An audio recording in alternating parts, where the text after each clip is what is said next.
afternoon, ma'am. We approach this topic Maria Clara and Ivan. Why use that approach? That approach is used because Maria Clara is not just a character. She represents a system. Whether feminist or sociological, the approach helps explain why Maria Clara behaves the way she does instead of judging her by modern standards. Rizal didn't write her as a weak for no reason.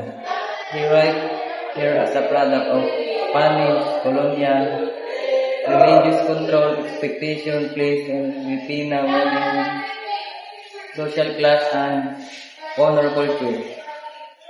Using this approach allows readers to analyze power, oppression, and social norms, not just the plot. It moved the discussion from what happened to why did society allow this to happen. What is the relevance of the criticism in this generation? Surprisingly, it's still very relevant. Even today, we see modern versions of Maria Clara and women pressured to be pure, obedient, or silent. Victim blaming disguised as tradition or family home. Abuse of authority by religious, political, or social institutions.